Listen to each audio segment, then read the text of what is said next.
को इनकम नहीं मिल रही है। जब हम दूसरे सेक्शन को देखते हैं, मैं इसका एक उदाहरण देता हूं सिंपल सा। 1970 में गेहूं का दाम 76 रुपए प्रति क्विंटल था, जो 2015 यानी 45 साल के बाद बढ़कर 1450 रुपए प्रति क्विंटल हो गया 2015 में। उसी दौरान मैंने बाकी सेक्शन ऑफ द सोसाइटी का हाल देखा, उनका क्या हुआ इनकम का।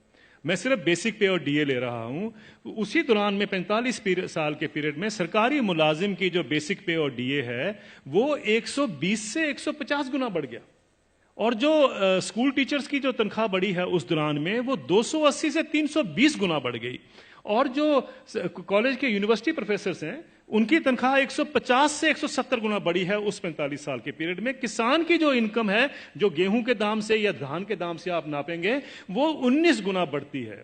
अगर ये जितने सरकारी मुलाजमों की भी अगर इनकम 19 गुना बढ़ी होती तो ये नौकरी छोड़ चुके होते आज तक।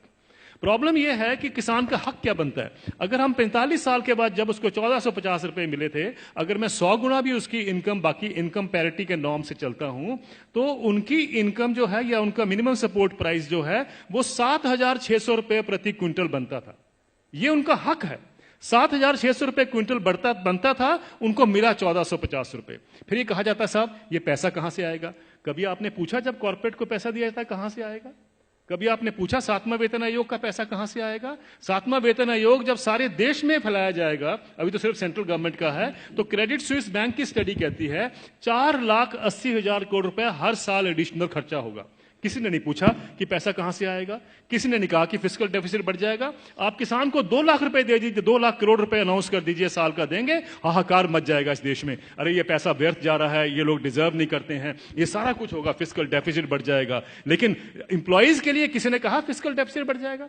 ये सारी इकोनॉमिक नीतियां हमें जानने की जरूरत है। ये किस तरीके से डिजाइन बनाया गया है कि किसान को हम गरीब का गरीब ही रखें, और ये पॉलिसीज कितने दशकों से चलती आ रही है, सब सरकारें इसमें सम्मिलित हैं।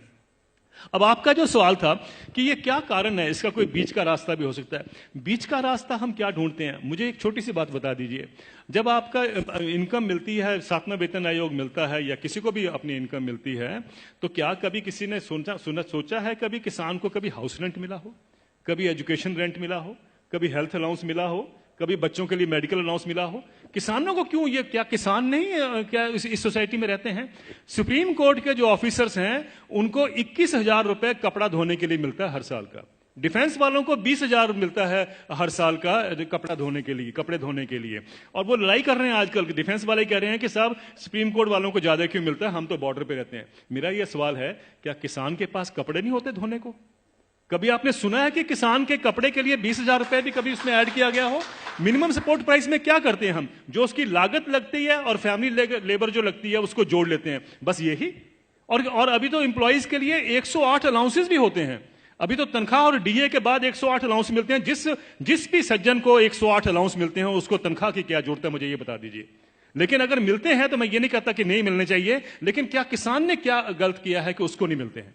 मैं ये कहना चाहता हूं, कभी किसान के एमएसपी में हाउस रेंट जोड़ा गया है, कभी उसका मेडिकल अलाउंस जोड़ा गया है, कभी उसके बच्चों के लिए एजुकेशन अलाउंस जोड़ा गया है? क्यों? क्या उसने बच्चे नहीं पालने हैं?